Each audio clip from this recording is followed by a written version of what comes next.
बड़ी बहू होने के नाते वो सबका ख्याल रखती, लेकिन पति शराबी और बीमार रहा करता था। किसी ने शादी से पहले पति की कमियों के बारे में बताया नहीं था। ऐसे में भाभी, अब तुम कर भी क्या सकती हो, लोग तो बातें बनाएंगे ही।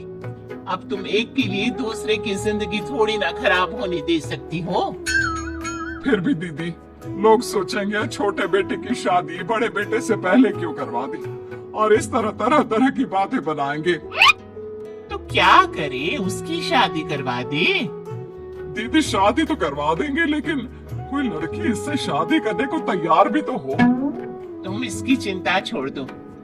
क्या तुम इसकी शादी करवाना चाहती हो तो मैं लड़की ढूंढना शुरू करूं? हाँ हाँ भाभी, क्यों नहीं। अगर आपकी नजर में कोई लड़की हो तो बताओ, जो मेरे इस निकम्मे बेटे से शादी कर ले। कम से कम उसके आने से ये ठीक तो हो जाए। कुछ दिनों बाद, देखो तो कैसी है ये लड़की। गरीब घर की है, लेकिन सोना है सोना। अरे दिखने में सुंदर और घर के काम में तो जैसे सर्वगुण संपन्न। बुआ जी है तो बहुत सुंदर, लेकिन ये बच्ची लग रही है। हमारे जेठ जी की तो अच्छी खासी उम्र है। माना शादी नहीं हो पाई, लेकिन उम्र थोड़ी ना रुकती है। अरे बच्ची है तो बच्ची जैसी ही लगेगी ना। तुमसे 5 साल छोटी है, लेकिन सुंदर और संस्कारी है। कमल के लिए इसका ही रिश्ता लाई हूँ। और लड़की छोटी हो तो ही कब्जे में रहती है। क्या कमल के लिए रिश्ता मिल गया?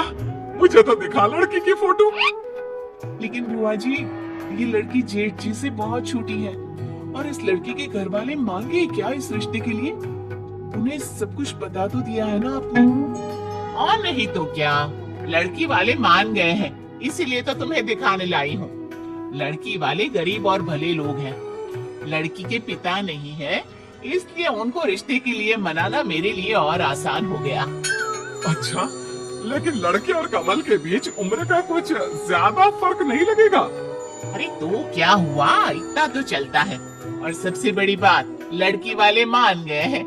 बेचारे गरीब है ना, इसलिए इतना अच्छा रिश्ता अपने हाथ से जाने थोड़ी ना देंगे। तो मैं रिश्ता पक्का समझू ना? हाँ हाँ, क्यों नहीं। हमें तो बस उसका घर बसा दिखना चाहिए, बाकी उससे वैसे भी मतलब नहीं है हमें। ऐसे ही कुछ दिनों बाद जेठ जी की शादी हो जाती है, लेकिन शादी के कुछ ही दिनों बाद जेठ की मौत हो जाती है। बहुत बुरा हुआ उसके साथ। अभी अभी तो उसकी शादी हुई थी, और शादी के कुछ दिनों बाद ही मौत।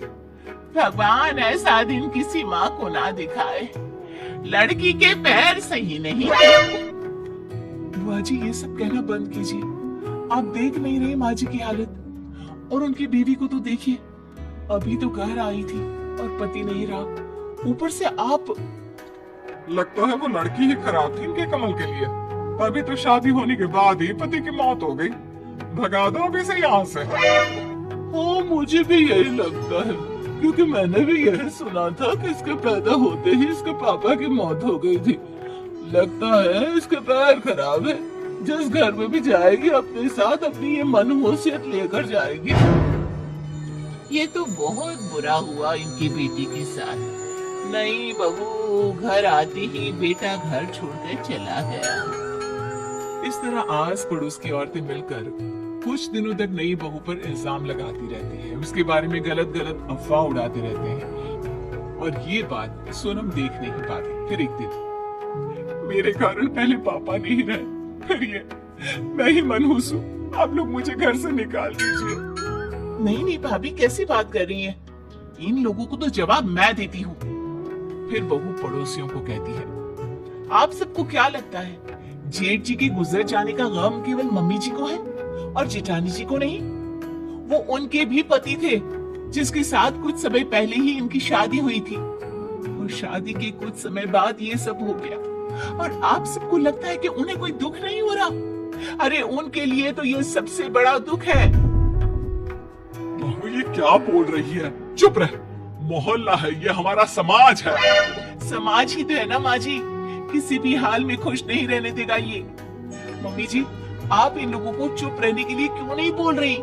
आप देख नहीं रही ये जेठानी जी के बारे में क्या क्या बोल रहे हैं? इनको लगता है कि जेठ जी की मौत जेठानी जी की वजह से हुई है। ऐसा तो नहीं है माँ जी। हाँ हाँ, मुझे भी पता है, वो अपनी हरकतों के कारण नहीं रहा। कितना समझाया था गलत संगत छोड़ दे, लेकिन नहीं।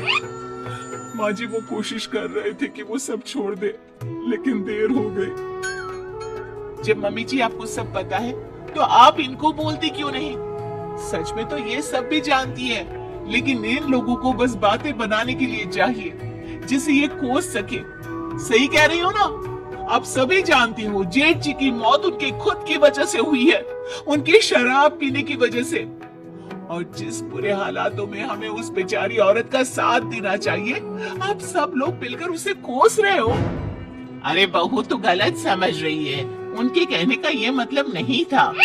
और बुआ जी आप ही तो ये रिश्ता लेकर आई थी ना, आपने भी कुछ नहीं बोला। वो बेचारी लड़की जिसके पति की मौत अभी अभी हुई है, आप सभी लोग उसे हिम्मत देने के बजाय उसे कोस रहे हैं। अरे उस लड़की की तो पूरी जिंदगी बर्बाद हो गई है, उसे अपनी पूरी जिंदगी एक शराबी की विधवा बनकर गुजारनी पड़ेगी।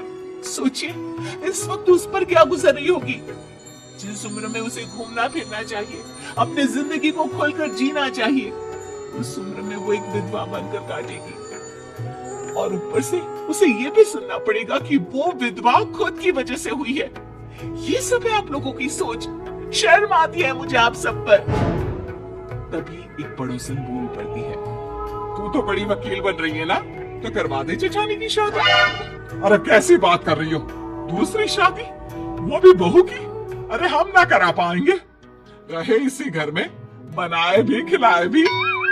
नहीं नहीं भाभी, अब ये पाप हम नहीं करेंगे। अरे ठीक ही तो बोल रही है छोटी बहू, हमने शादी कराई थी वो भी सब जानने समझने के बाद। हम अब बड़ी के लिए रिश्ता लेकर आएंगे। आखिर उसकी माँ ने मुझ पर भरोसा किया था, मैं अपना फर्ज निभाऊंगी। ये हुई ना बात।